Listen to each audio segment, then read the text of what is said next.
Hello students, welcome to the lecture series of some basics concept of chemistry class 11th। यहाँ पे मैं Avogadro's hypothesis के पूरे concept को कवर करने वाला हूँ। उसके साथ साथ कुछ एप्लीकेशंस हैं उसके बारे में बात करने वाला हूँ। अब एवोगाड्रोस को आप जानते ही होंगे, एमिलियो एवोगाड्रो को आप जानते ही होंगे। कौन नहीं जानता? अगर आप मोल कंसेप्ट के बारे में सुने हैं और रियल में एलिमेंट और कंपाउंड का डिफिनीसन पढ़े हुए हैं उसमें, तो एटम्स मॉलिक्यूल्स का वो भी इनका ही देन है। तो इसलिए आप वो तो मूल कंसेप्ट सब पढ़े होंगे ही। तो वही वाले एवोगाड्रोस का बात हम लोग करने वाला है।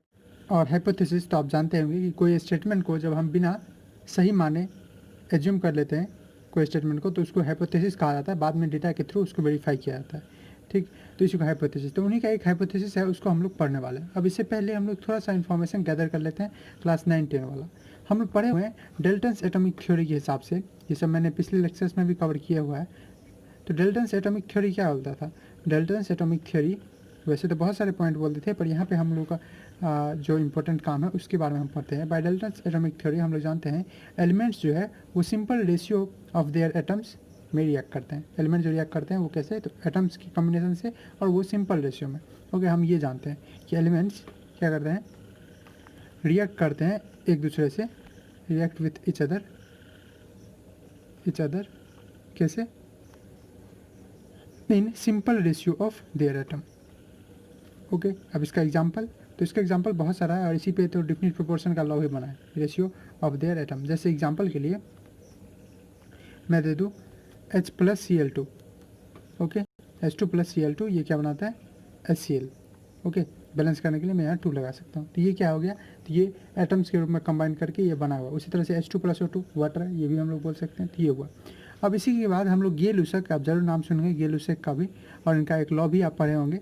लॉ ऑफ केमिकल कॉम्बिनेशन का भी एक कंप्लीट वीडियो बना हुआ है जिसमें 5-6 लॉ कवर किया हुआ है। तो वो जाके भी आप देख सकते हैं, डिस्क्रिप्शन चेक कर सकते हैं। तो गे-लुसक के हिसाब से कहना था कि गैसेज जो होते हैं वो कंबाइन करते हैं सिंपल रेशियो में, किसके? होल नंबर में। तो ये बात किए थे simple ratio of their atom. और ये जो गे-लुसक थे वो बात किए थे कंबाइंस, गैसेज जो होते हैं वो कंबाइंस करते किसमें? In simple ratio of their volume. और इन्हीं पे एक लॉ भी है, गे-लुसक लॉ ऑफ गैसेज वॉल्यूम। तो in simple ratio of their volume. अब यहाँ पे इन दोनों को कोरिलेट करने के लिए, एक साथ रिलेट करने के लिए कि ये वॉल्यूम बोल रहे हैं, ये एटम बोल रहे हैं, इसी को रिलेट करते करते बर्जीलस पहली बार थे। वो एक स्टेटमेंट बोले, बहुत इंपॉर्टेंट स्टेटमेंट है और आप इसको डीप में थोड़ा समझने का कोशिश कीजिएगा, मैं आपको समझाने का कोशिश करूँगा। बर्जीलस बोले थे कि अगर एक ही जैसा कंडीशन हो, किसका? टेम्परेचर का, प्रेशर का, यानी फिजिकल कंडीशन अगर सिमिलर हो, तो इक्वल वॉल्यूम ऑफ गैस, ध्यान से, इक्वल वॉल्यूम ऑफ गैस मतलब दो गैस है, मान लीजिए हाइड्रोजन है और नाइट्रोजन है, ये दोनों अगर गैस है तो इक्वल वॉल्यूम अगर हम लेंगे इसका 2 ml, तो उस कंडीशन में इक्वल वॉल्यूम ऑफ गैस के पास इक्वल नंबर ऑफ मोल्स रहेगा। ये बहुत बड़ी बात कह दी थी, क्योंकि हम जानते हैं कि अगर हम लोग चले किसके हिसाब से? मोल कंसेप्ट के हिसाब से। तो मोल कंसेप्ट में हम लोग जानते हैं अगर इक्वल मास लेते, ठीक है, इक्वल मास लेते, तो उस कंडीशन में अगर नाइट्रोजन का इक्वल मास लेते और हाइड्रोजन का इक्वल मास, तो दोनों का मोल्स अलग अलग होता। पर ये क्या आपको बोल दिए थे कि वॉल्यूम दोनों का सेम होने वाला। अगर दोनों का वॉल्यूम सेम हो तो उस कंडीशन में मोल भी सेम होगा। ओके, यानी ये बहुत बड़ी बात कर दिए थे और इसी को हम लोग लिखेंगे अभी, मोल या एटम आप बोल सकते हैं। तो बर्जीलस इन दोनों को रिलेट किए थे क्या बोलते हुए? तो बर्जीलस बोले थे कि सिमिलर अगर कंडीशन हो, under similar physical condition. Similar physical condition से क्या मतलब है? आप उम्मीद है कि समझ रहे हैं। अगर सिमिलर फिजिकल कंडीशन हो, यानी टेम्परेचर और प्रेशर एक जैसा हो, तो क्या बोले थे कि इक्वल वॉल्यूम ऑफ गैस जो है, equal volume of gases, all gases, equal volume of all gases क्या करेगा? कोई भी गैस हो, contains equal number of atom, contains equal number of atom. Okay, अब इस टाइम में ये चीज़ थोड़ा सा गलत मान लिया गया एटम के केस में, क्योंकि एटम बोले थे, मोल में नहीं। मोल में बाद में यही जो आप पढ़ेंगे एवोगाड्रो का हाइपोथेसिस वो बोले थे, ये एटम्स में बोले थे, तो थोड़ा सा ये गलत मान लिया गया इनको। कैसे? तो ये हाइपोथेसिस थोड़ा सा इनका जो था बर्जीलस का, वो फेल हो गया उस टाइम के जो नॉलेज था उसके हिसाब से। अब कैसे? जैसे कि एग्जाम्पल में मैं ऊपर वाला ही लूँ, H2 और Cl2, ये क्या बना रहा है? ये बना रहा है 2HCl। तो यहाँ आप देख सकते हो वॉल्यूम वाइज अगर बात करें कि इसका अगर एक वॉल्यूम है, इसका अगर एक वॉल्यूम है, जैसा कि गे-लुसैक बोले थे और बर्जीलस से बोले थे कि इक्वल वॉल्यूम के हिसाब से, तो वन वॉल्यूम है और इससे क्या बना रहा है? 2 वॉल्यूम। ओके, यानी अगर इनके हिसाब से इक्वल वॉल्यूम के पास क्या होना चाहिए? Equal atom. तो इसमें मान लीजिए n एटम्स है, ये भी चूँकि 1 ही है, तो इसके पास अगर n एटम्स है, n एटम्स, तो इसके पास कितना होगा? 2n atoms. यहाँ तक भी सही था, यानी इसके पास अगर 1 एटम रहता, ओके, एन एटम में कुछ हो सकता है, 1 हो सकता है, 2 हो सकता है, 3 हो सकता है, तो अगर 1 एटम रहता, ये भी 1 एटम रहता, तो इससे क्या बनता, इससे बनता 2 एटम्स, ओके, और ये 2 कंपाउंड के एटम बनते हैं ऑफकोर्स, HCl।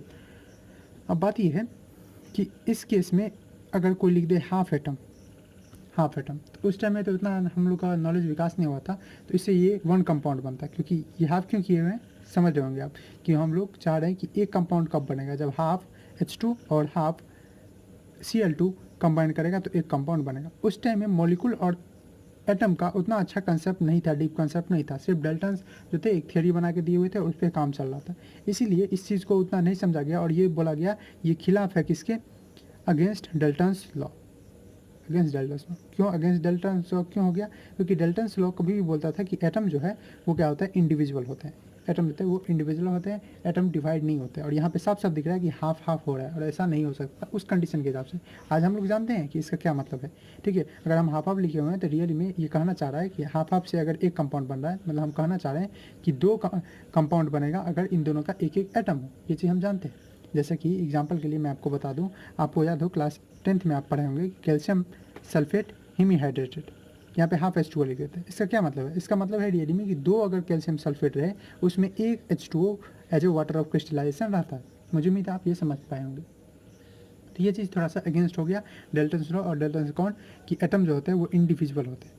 ओके, ये बात सही है कि अब एटम हम लोग ये भी जानते हैं कि इंडिविजुअल नहीं होते, पर जब वो रिएक्शन करते रहते हैं केमिकल रिएक्शन में तो ऑफकोर्स वो एटमिक फॉर्म में रहते हैं, ना कि वो डिवाइड करते हैं जब केमिकल रिएक्शन होते रहते हैं। इसी को सही किए कौन, तो इसको सही किए एमिडो अवोगाड्रो, ठीक है, एमिडो अवोगाड्रो। उनका वैसे तो इनका बहुत बड़ा नाम है, पर हम लोग शॉर्टकट में भी इनको एमिडो अवोगाड्रो या कहीं कहीं सिंपली एवोगाड्रो आप लिख सकते हैं, ए एवोगाड्रो जो थे वो क्या किए, वो एटम्स का और मॉलिक्यूल्स का एक क्लियर कट डिफिनीसन दिए। उस टाइम में चूँकि ये भी नहीं था, एटम को सिंपली मान लिया जाता था कि एक पार्टिकल है जो किसी भी मैटर का अल्टीमेट पार्टिकल है, उसको और डिवाइड नहीं किया सकता। तो इसको इन्होंने और अच्छे तरह से एक्सप्लेन किया, और इसके बारे में मैंने पहले लेक्चर में ही कवर कर दिया हुआ है, फिर भी आप समझ लें कि ये स्मॉलेस्ट पार्टिकल है किस चीज़ का, किसी एलिमेंट का, smallest particle of an element. तो पहली बात इन्होंने ये बोला जो कि बहुत इंपॉर्टेंट था, कोई एलिमेंट का सबसे जो स्मॉलेस्ट पार्टिकल होता है उसको एटम बोलते हैं। ओके, कंपाउंड के केस में वही चीज़ मॉलिक्यूल कहलाता है, ये इन्होंने बोला। ओके, अब ये भी बोले कि एटम जो होते हैं can take part, simply atom take part किसमें, इन केमिकल रिएक्शन या केमिकल चेंज। तो केमिकल रिएक्शन में ये हिस्सेदारी लेता है, ये रिएक्शन लिख दिया है मैंने शॉर्टकट में, रिएक्शन लेता है, और ये जो है can not exist freely, freely exist नहीं करता है। जैसे आप देख सकते हैं कि हाइड्रोजन फ्रीली एग्जिस्ट ना करके क्या बना दिया, H2 एक मॉलिक्यूल बना दिया। अब इसी चीज़ को, ये डायलेमा जो था इसको ये सॉल्व कर दिया अपने इसी स्टेटमेंट से। खैर, थोड़ा सा मॉलिक्यूल के बारे में देख लेते हैं। मॉलिक्यूल को ये बोले कि मॉलिक्यूल सबसे स्मॉलेस्ट पार्टिकल है किसका, किसी सब्सटेंस का यानी कंपाउंड का, smallest particle of compound. Okay, अब इसके बारे में क्या खास है, तो ये इंडिपेंडेंटली एग्जिस्ट कर सकता है। ओके, तो इट कैन एग्जिस्ट या इट इज़ फ्री और इंडिपेंडेंट, फ्री है या इंडिपेंडेंट, या आप ऐसे भी लिख सकते हैं कि it has free and independent existence, ये फ्रीली रह सकता है, सिंपली इसका मतलब ये है। ओके, और किसी सब्सटेंस को अगर आप डिफाइन करना चाहते हैं तो उसके मॉलिक्यूल को पकड़ लें, क्योंकि मॉलिक्यूल का सारा कैरेक्टरिस्टिक मिलते रहता है उस सब्सटेंस से। तो ये मॉलिक्यूल जो होता है वो एटम के ही तरह लगता है, लेकिन वो मॉलिक्यूल रियल में हम जानते हैं कि मॉलिक्यूल बना रहता है किससे, 2 या 2 से ज़्यादा एटम से, एक बॉन्ड के द्वारा, एक फोर्स के द्वारा। ओके, अब क्या मॉलिक्यूल ब्रेक कर सकता है, तो बोला हाँ कि ये मॉलिक्यूल जो होते हैं, एक कोई भी मॉलिक्यूल जो हो रहा है उसको ब्रेक किया जा सकता है, और वो ब्रेक करता भी है, टूटता भी है। मॉलिक्यूल में break during a chemical reaction, एक केमिकल चेंज और एक केमिकल रिएक्शन के वक्त जो मॉलिक्यूल है वो टूट सकता है। अब देखिए ये चीज़ अब सही हो गया, यहाँ पे हाफ एटम बोला गया था ना, लेकिन रियली में ये मॉलिक्यूल था, उस टाइम ये कंसेप्ट था ही नहीं, पर ये जब आए तो इन्होंने बोल दिया हाँ ये हाफ मॉलिक्यूल है, और half of molecule, half of H2 क्या बन जाएगा, एक हाइड्रोजन, और वो एक एटम ही रहेगा, ना कि हाफ ऑफ एटम रहेगा। इसलिए अब ये कंसेप्ट को मान लिया गया, और इसी से इन्होंने क्या दिया, एक हाइपोथेसिस माना, जो कि हम लोग पढ़ेंगे। तो इस तरह से आप समझ सकते हैं कि रियली में यही चीज़ अब क्या लिखा जाएगा, ये चीज़ अब पूरा आप लिखते हुए आप लिख सकते हैं कि हाफ ऑफ मॉलिक्यूल किसका, हाइड्रोजन का, उसी तरह से हाफ ऑफ मॉलिक्यूल किसका, क्लोरीन गैस का। तो ये हाफ ऑफ मॉलिक्यूल क्या हो जाएगा, 1 एटम, और ये भी हो जाएगा क्या, 1 एटम, ये हाइड्रोजन का, ये क्लोरीन का, और इससे क्या बन जाएगा, इससे बन जाएगा 1 मॉलिक्यूल या 1 कंपाउंड जो था वो। तो ये डायलेमा जो था ऊपर में, जो बर्जिलस को उस टाइम में गलत हो गया था, गलती हो गया था, क्योंकि उस टाइम में उतना नॉलेज नहीं था एटम्स और मॉलिक्यूल्स के बीच में, ये चीज़ अब सही हो गया। ओके, क्योंकि हम लोग जानते हैं कि हाइड्रोजन और क्लोरीन दोनों डाई एटॉमिक इन नेचर है, तो इसलिए ये चीज़ तब क्लैश कर रहा था, लेकिन एटम और मॉलिक्यूल का हम लोग के पास डिफिनेशन आने के बाद ये पूरी तरह से सही हो गया। तो अब इसी चीज़ को हम लोग देखते हैं उनके हाइपोथेसिस के रूप में, कि कैसे हाइपोथेसिस जो है, ये तो समझ गई कि हाइपोथेसिस एक्सप्लेन कर दिया कैसे मॉलिक्यूल रिएक्ट करते हैं और उसके वक्त टूटते भी हैं मॉलिक्यूल किसमें, एटम्स में। अब इसी हाइपोथेसिस को जैसा बर्जिलस का था उसी तरह से इन्होंने कहा, हम लोग उसको लिख लेते हैं। तो देखिए मैंने वही स्टेटमेंट लिख दिया कि इक्वल वॉल्यूम सारे गैस का कंटेन करेगा, equal number of molecule, equal number of mole, आप जो बोले, कैसे कंडीशन में, similar physical and chemical condition में, यानी सेम टेम्परेचर एंड प्रेशर में, सेम टेम्परेचर एंड प्रेशर में। ओके, और इसी चीज़ को हम लोग थोड़ा आगे और समझते हैं इसके एप्लीकेशंस में। तो एवोगाड्रोस हाइपोथेसिस का तो वैसे तो बहुत सारा एप्लीकेशन है, 2-3 एप्लीकेशन के बारे में हम लोग यहाँ बात कर लेते हैं। तो उसमें सबसे पहला जो एप्लीकेशंस आ गया, तो हम लोग को ये पता चल गया कि किसी भी मॉलिक्यूल में कितने एटम्स होते हैं, और इसी चीज़ को हम लोग एक नाम दिए हुए हैं, आपको अगर याद हो, इसी को बोलते हैं एटमॉसिटी। किसी भी एक मॉलिक्यूल है हमारे पास, तो उस मॉलिक्यूल में कितने एटम्स हैं, जैसे हाइड्रोजन H2, उसमें 2 एटम्स हैं हाइड्रोजन को, इसी को क्या बोलते हैं, इसी को बोलते हैं एटमॉसिटी। तो पहला चीज़ ये था कि एवोगाड्रोस हाइपोथेसिस हेल्प करता था किसी में एटमॉसिटी ऑफ एलिमेंट को डिटरमाइन करने के लिए। तो पहला चीज़ आप यही लिख सकते हैं, हेल्प्स इन डिटरमाइनिंग, और ये हम लोग बहुत पहले की बात करें, कब की बात करें, तो लगभग 1811 की बात हो रही है, यानी 19th सेंचुरी के स्टार्ट की बात हो रही है, तो ये बहुत पहले की बात है। तो उस कंडीशन में ये सब अचीवमेंट बहुत बड़ा था, तो ये डिटरमाइन करने में मदद करता था किस चीज़ का, एटमॉसिटी ऑफ एलिमेंट। आज हम लोग जानते हैं एटमॉसिटी बहुत बच्चे वाली चीज़ हो गई है, कोई भी आप बोल दे कि एटमॉसिटी हाइड्रोजन कितना है तो 2, पर उस टाइम में जब इस सब का नॉलेज नहीं था तो ये बहुत बड़ा कंसेप्ट हुआ करता था। तो इस चीज़ में मदद करता था एवोगाड्रोस का हाइपोथेसिस, क्योंकि इन्होंने ऐसा बोला ही हुआ था। जैसे कि आप पहले भी देख चुके हैं कि मॉलिक्यूल जो होता है रियल में वो कंपाउंड का स्मॉलेस्ट पार्टिकल है, और वो ब्रोक कर सकता है इन केस अगर वो रिएक्शन के अंदर जा रहा है, ज़रूरत पड़ेगा तो। Helps in determining atomicity of elements. Okay, atomicity क्या होता है, आई होप कि आप जानते हैं कि एटमॉसिटी सिंपली मीन्स कि number of atom present in 1 molecule of elementary gas, number of atom जो कि प्रेजेंट रहते हैं किसमें, in 1 molecule of elementary gas. तो सिंपली 1 मॉलिक्यूल में जो प्रेजेंट रहता है उसी को हम लोग बोलते हैं एटमॉसिटी। दूसरा चीज़ जो इन्होंने बहुत इंपॉर्टेंट दिया और उसके एप्लीकेशंस के रूप में देख सकते हैं हाइपोथेसिस के एप्लीकेशंस के रूप में, वो है कि ग्राम मोलिकुलर वॉल्यूम निकालना, और ये बहुत इंपॉर्टेंट हो गया। तो जैसे कि हम जानते हैं कि एवोगाड्रोस हाइपोथेसिस के हिसाब से इक्वल वॉल्यूम है अगर हमारे पास, ठीक है, इक्वल वॉल्यूम है किस चीज़ का, डिफरेंट गैसेस का। तो अगर इक्वल वॉल्यूम है, प्रेशर और टेम्परेचर भी सेम है, यानी सिमिलर फिजिकल कंडीशन है, तो उस कंडीशन में इक्वल वॉल्यूम के पास क्या रहेगा, तो सेम नंबर ऑफ मॉलिक्यूल रहेगा, इक्वल नंबर ऑफ मॉलिक्यूल रहेगा, हम ये भी बोल सकते हैं। ओके, अगर फिजिकल कंडीशन अगेन सेम हो तो। और यही चीज़ हम लोग अभी देखेंगे कि 22.4 लीटर किसी गैस का, अगर एक टेम्परेचर, यहाँ पे एक टेम्परेचर हम लोग फिक्स कर देंगे NTP, हम लोग जानते हैं ये NTP क्या होता है, तो किसी भी गैस का NTP पे, यानी नॉर्मल टेम्परेचर प्रेशर पे, नॉर्मल टेम्परेचर प्रेशर है क्या, तो यहाँ पे आप इतना ही समझ लीजिए तत्काल के लिए, यहाँ पे नॉर्मल टेम्परेचर जो है वो टेम्परेचर होता है आपका 273 केल्विन या 0 डिग्री सेल्सियस आप बोल सकते हैं, और प्रेशर जो होता है वो आप जानते हैं प्रेशर का बहुत सारा यूनिट है, यहाँ पे तत्काल 760 mm ऑफ Hg, या आप इसको लिख सकते हैं 76 सेंटीमीटर ऑफ Hg, ये होता है। चलिए ये देखते हैं कि ये रियली में ये 22.4 लीटर ये कहाँ से आया है, इस चीज़ को हम लोग देखते हैं, और यही कंसेप्ट दिया है ग्राम मोलिकुलर वॉल्यूम वाला कंसेप्ट हम लोग देखते हैं। ये ग्राम मोलिकुलर वॉल्यूम हो गया, या आप इसको मोलर वॉल्यूम भी बोल सकते हैं। ओके, मोलर वॉल्यूम की अगर सेम कंडीशन प्रेशर हो और खास कर NTP हो, नॉर्मल टेम्परेचर प्रेशर पे, तो उस कंडीशन में 1 मोल किसी गैस का वो कितना ऑक्यूपाई करेगा, तो 1 मोल ऑफ एनी गैस कितना ऑक्यूपाई करेगा, 1 mole of any gas occupy करेगा 22.4 लीटर वॉल्यूम। ओके, कहाँ पे अगेन, एट NTP, या आपको किसी बुक में मिलेगा STP। अभी आप दोनों को सिमिलर लेके चल सकते हैं, स्टैंडर्ड टेम्परेचर एंड प्रेशर, यहाँ पे S का मतलब है, यहाँ पे N का मतलब है नॉर्मल, दोनों आप अभी सेम लेके चल सकते हैं। अब चलिए इस चीज़ को हम लोग थोड़ा सा समझते हैं। अब इसके लिए आपको थोड़ा सा नॉलेज रहना पड़ेगा किस चीज़ का, तो डेंसिटी का। डेंसिटी का है जो है हाइड्रोजन का, हम लोग हाइड्रोजन का मेनली कंसिडर करके चलते हैं।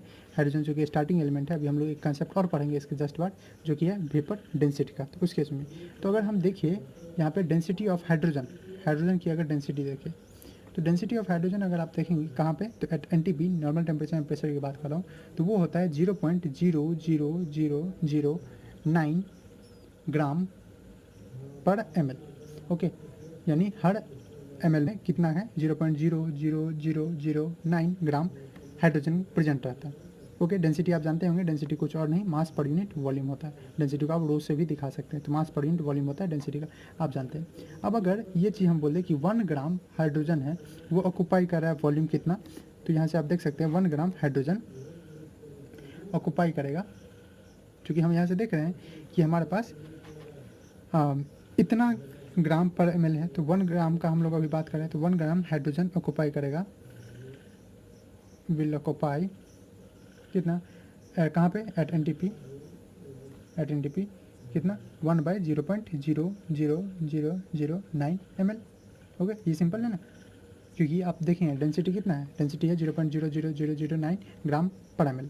तो इस तरह से हम बोल सकते हैं कि 0.00009 ग्राम हाइड्रोजन कितना ऑक्यूपाई करेगा, 1 ml। यहाँ से आप एक चीज़ लिख सकते हैं ना, इसी स्टेटमेंट से आप क्या लिख सकते हैं, इस स्टेटमेंट से आप एक बहुत इंपॉर्टेंट चीज़ लिख सकते हैं कि 0.00009 ग्राम हाइड्रोजन जो है वो कितना ऑक्यूपाई करेगा, विल ऑक्यूपाई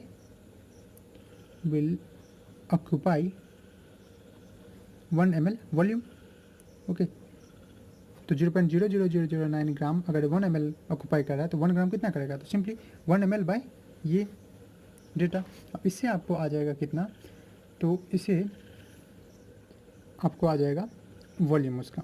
पर हम लोगों को चूँकि यहाँ पे 1 ग्राम की बात करें, यूनिटरी मेथड है सिंपली। अभी पे हाइड्रोजन की बात हो रही है, तो हाइड्रोजन के केस में आप जानते होंगे शायद कि हाइड्रोजन का अगर मोलर मास देखें तो उस कंडीशन में वो कितना होता है, 1.008। और यहाँ पे चूँकि हाइड्रोजन गैस की बात हो रही है तो उसका हो जाता है 2.016, क्योंकि एक हाइड्रोजन का मोलर मास अगर आप देखेंगे तो एक हाइड्रोजन का होता है 1.008 यूनिफाइड मास। तो उस हिसाब से ये चीज़ हम लोग ले अगर 2.016 ले ग्राम, यानी मैं क्या कुछ और नहीं बोल रहा हूँ, मैं 1 मोल की बात कर रहा हूँ, 1 मोल ऑफ हाइड्रोजन की। तो 1 मोल ऑफ हाइड्रोजन यानी 1 मोल ऑफ हाइड्रोजन गैस यानी H2 की, तो 1 मोल ऑफ हाइड्रोजन गैस यानी 2.016 hydrogen gas, gram hydrogen gas कितना ऑक्यूपाई करेगा, विल ऑक्यूपाई, वो ऑक्यूपाई करेगा कितना वॉल्यूम।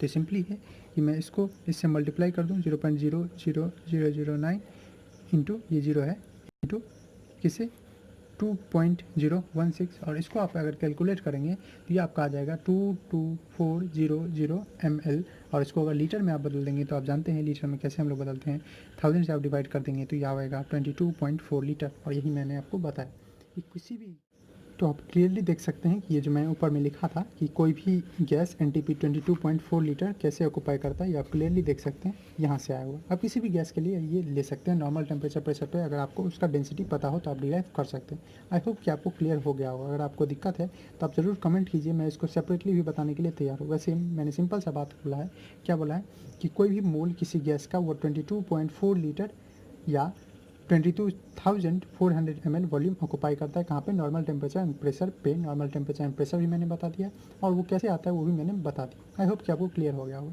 ये 2 एप्लीकेशन था, एक एटमॉस्फेरिक का और एक था ग्राम मॉलिक्यूलर वॉल्यूम, जिसको आप मोलर वॉल्यूम भी बोल सकते हैं। बढ़ते हैं थर्ड कंसेप्ट की तरफ, जो कि एवोगाड्रोस के हाइपोथेसिस से हमको मिलता है एप्लीकेशंस के रूप में, और वो है कि मॉलिक्यूलर मास और वेपर डेंसिटी। आप सुने भी होंगे शायद, और नहीं भी सुने हैं तो कोई बात नहीं, मैं यहाँ पे क्लियर करूँगा वो कंसेप्ट कि वेपर डेंसिटी क्या होता है। तो वही मॉलिक्यूलर मास और वेपर डेंसिटी के बीच में रिलेशनशिप निकालने में मदद करता है कौन, एवोगाड्रोस हाइपोथेसिस। तो पढ़ते हैं थर्ड एप्लीकेशन की तरफ। तो मैंने वो एप्लीकेशन लिख दिया कि रिलेशनशिप निकालने में किससे मॉलिक्यूलर मास और वेपर डेंसिटी की रिलेशनशिप निकालने में मदद करता है। ओके, आपको शायद वेपर डेंसिटी नहीं पता होगा तो पहले थोड़ा पढ़ लेते हैं रियली में कि ये वेपर डेंसिटी क्या है। देखिए, वेपर डेंसिटी किसी गैस का ही निकालते हैं रियली में। तो ये वेपर डेंसिटी जो है, वेपर डेंसिटी, ये सिंपली आप अगर पढ़े हुए हैं क्लास 9th में एक कंसेप्ट था रिलेटिव डेंसिटी, याद है आपको। रिलेटिव डेंसिटी क्या होता था कि किसी भी सब्सटेंस का हम लोग डेंसिटी लेते थे और उसका डेंसिटी ऑफ वाटर से रेशियो निकाल देते हैं, कंपेयर कर देते हैं, और वाटर का डेंसिटी 4 डिग्री सेल्सियस पे आप जानते हैं यूनिट होता है। वैसा ही केस यहाँ भी है, ये वेपर डेंसिटी जो है वैसा ही रिलेटिव डेंसिटी की तरह है। ये क्या करता है, किसी भी गैस का निकालता है और ये रेशियो देता है। यहाँ पे वाटर आप नहीं लेंगे लेकिन हाइड्रोजन का लेंगे, तो ratio of density of a gas, ratio of density of the gas and hydrogen, या ratio of density of any gas to the hydrogen, किस कंडीशन में, अंडर सिमिलर फिजिकल कंडीशन, यानी सेम टेम्परेचर और pressure की बात हो तब। अब यहाँ पे मैं एनटीपी की बात नहीं कर रहा हूँ, मैं सिंपली बात कर रहा हूँ फिजिकल और कंडीशन सेम हो, टेम्परेचर और प्रेशर सेम हो। तो यहाँ से आप फॉर्मूला लिख सकते हैं क्या चीज़ की, वेपर डेंसिटी वीडी से अगर लिखूँ वेपर डेंसिटी, वो क्या हो जाएगा, किसी भी गैस का डेंसिटी, तो डेंसिटी ऑफ गैस बाई क्या चीज़, density of hydrogen, density of hydrogen. और ये हाइड्रोजन किसकी, हाइड्रोजन गैस की ऑफ कोर्स, यानी H2 की मैं बात करूँ। ओके, तो इसके लिए आप एक और फॉर्मूला लिख सकते हैं, डेंसिटी आप जानते हैं डेंसिटी क्या होता है, मास पर यूनिट वॉल्यूम। तो डेंसिटी की जगह मैं क्या लिख दूँ, मास ऑफ जो होगा वो mass of gas, mass of, और यहाँ पे वॉल्यूम ही मेंशन कर दे, mass of certain volume of gas.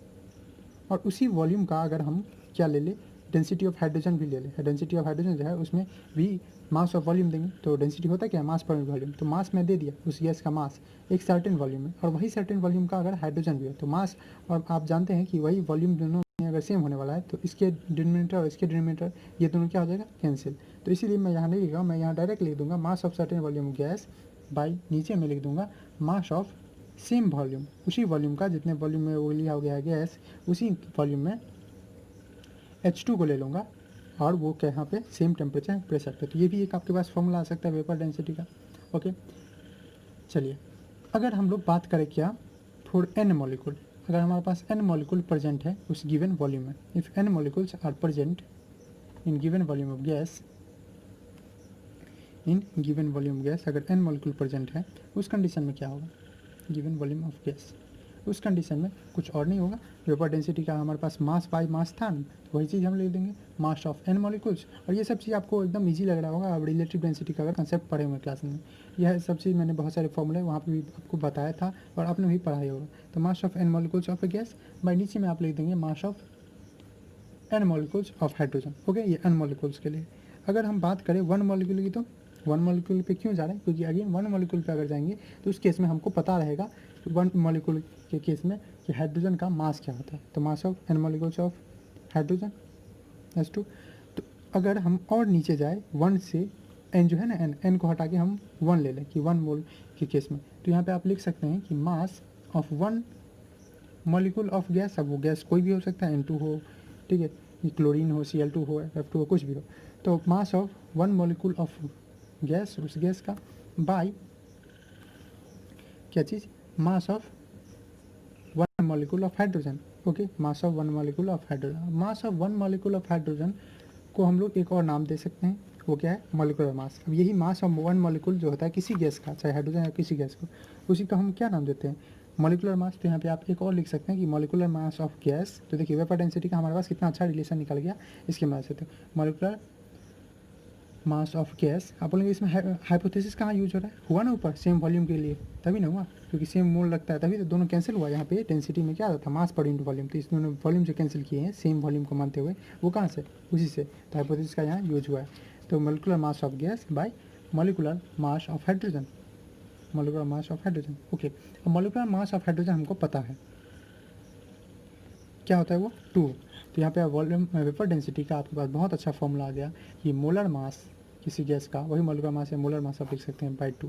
Okay, या आप ऐसे भी लिख सकते हैं 2 इंटू वेपर डेंसिटी क्या देता है हमको, तो 2 इंटू वेपर डेंसिटी किसी गैस का देता है मॉलिक्यूलर मास। तो मॉलिक्यूलर मास निकालने के का आपके पास एक और तरीका आ गया, आपके पास अगर कोई न्यूमेरिकल रहता है तो इस कंडीशन में आपको अगर मॉलिक्यूलर मास नहीं दिया उस कंपाउंड का, लेकिन वेपर डेंसिटी दिया है, तो उसको आप डबल करके 2 से मल्टीप्लाई करके आप क्या निकाल सकते हैं, molecular mass. Okay, vapour density calculate करने का बहुत सारा तरीका है, जो उसमें से फेमस जो है वो एक है विक्टर मेयर्स मेथड और एक है डूमाज मेथड। दोनों एकदम सिंपल मेथड है। विक्टर मेयर मेथड तो और सिंपल है, उसमें सेम अमाउंट ऑफ गैस को वेपराइज किया जाता है, बाद में उसका मास चेक किया जाता है।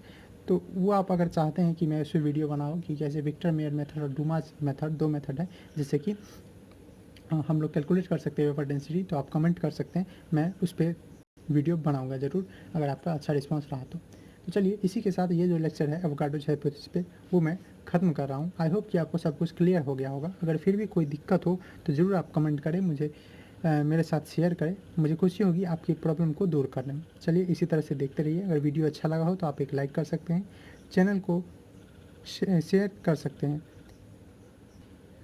और दोस्तों के साथ ये वीडियो भी शेयर करके, और चैनल पे नए हैं तो सब्सक्राइब कर सकते हैं। इसी तरह से देखते रहिए। Thanks for watching.